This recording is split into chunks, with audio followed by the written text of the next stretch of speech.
شروع اللہ کے پاک نام سے جس نے دنیا کو ہمارے لیے مسخر فرمایا۔ درود بر آقا نامدار حضرت محمد مصطفیٰ صلی اللہ علیہ وآلہ وسلم اور ان کی آل پر۔ آج ایک خوبصورت واقعہ کشف المحجوب سے حضرت ابراہیم حواس فرماتے ہیں کہ میں ایک بستی میں کسی بزرگ سے ملنے ان کے گھر چلا گیا۔ میں ان کے گھر کے اندر داخل ہوا تو ان کا گھر نہایت عمدہ اور پاکیزہ، جیسے کسی صوفی یا ولی کی عبادت گاہ ہو۔ کہتے ہیں کہ گھر میں 2 محرابیں تھیں۔ ایک محراب کے گوشے میں وہ بزرگ کو خود تشریف فرما تھے اور عبادت میں مشغول تھے، اور دوسرے محراب میں ایک نہایت ہی بوڑھی عورت پاکیزہ اور روشن چہرے والی بیٹھی ہوئی عبادت میں مشغول تھی۔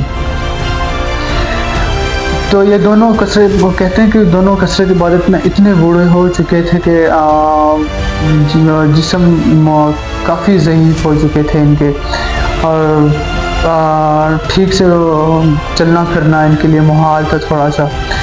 تو کہتے ہیں کہ میرے آنے پر ان کو بڑی خوشی ہوئی۔ میں 3 دن ان کے یہاں رہا اور انہوں نے 3 دن میری بڑی خوب مہمان نوازی کی۔ کہتے ہیں کہ جب میں نے واپسی کا عقد کیا، میں نے ان سے پوچھا کہ یہ خاتون آپ کی کون لگتی ہے؟ تو انہوں نے فرمایا کہ یہ ایک رشتہ میں میرے چچا کی بیٹی ہے اور دوسرے رشتے میں میری بیوی ہے، میرا ان سے نکاح ہوا ہے۔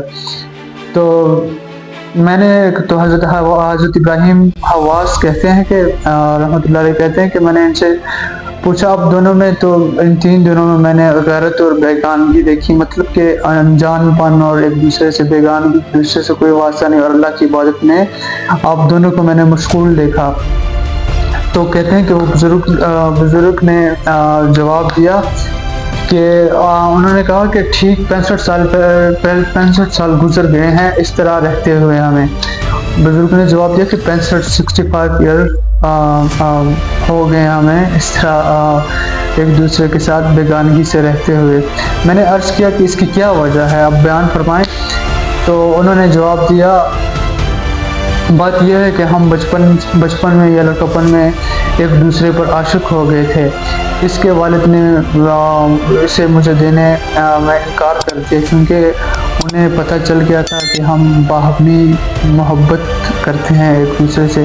اکثر ہمارے معاشرے میں ایسا ہوتا ہے کہ جب لڑکی یا لڑکی کے والدین کو یا بڑوں کو پتہ لگتا ہے تو پھر وہ اپنے بچوں کی نہیں سنتے، ان کا نکاح ان کی مرضی کی جگہ پر نہیں کرواتے۔ خیر، بات کسی اور طرف چلی جائے گی۔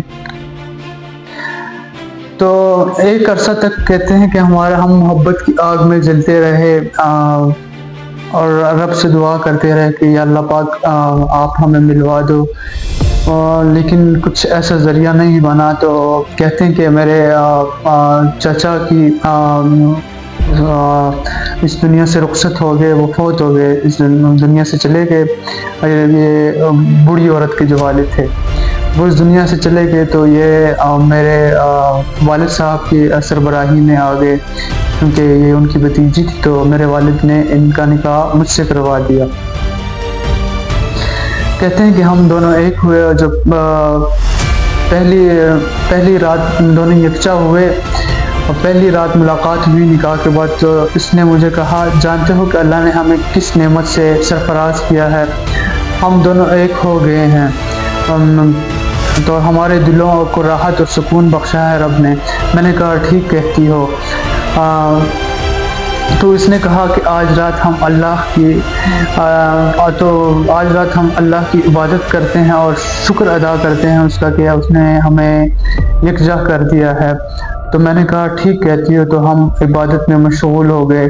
دوسری رات آئی تو دوسری رات بھی مجھے اس نے یہ کہا کہ وہ پہلی رات تو ہم نے شکرانے ادا کیے، آج ہم رب کا شکر ادا کرتے ہیں جس نے ہمیں ملوایا۔ تو پھر ہم نے عبادت کی۔ تیسری رات کہتے ہیں کہ میں نے اپنی بیوی سے کہا کہ اس طرح کہا کہ گزشتہ 2 دن راتیں تو میں نے تمہارے شکر میں گزاری ہیں، اب تم میرے شکر میں عبادت کرو۔ اس طرح ہمیں 65 سال ہو گئے ہیں اور ہم نے ایک دوسرے کو چھونا تو دور، چھونا تو درکنار، نگاہ اٹھا کر بھی نہیں دیکھا۔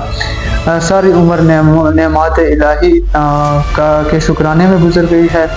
یہ تھی آج کی مختصر سی خوبصورت سی کہانی نہیں، واقعہ بزرگوں کا، جنہوں نے دین کی خاطر قربانیاں دی، جنہوں نے اپنے نفسانی خواہشات کو عبادات الہی پر حاوی ہونے نہیں دیا۔ تو آخری جو بات ہے ہماری کہ اس خوبصورت بات سے زیادہ چاہوں گا، ہدایت ان کا دروازہ کھٹکھٹاتی ہے جو ہدایت کے طلبگار ہوں۔ اللہ ہمیں ہدایت کے طلبگاروں میں سے بنائے۔ اگلی ویڈیو تک کے لیے اجازت چاہوں گا۔ اللہ حافظ۔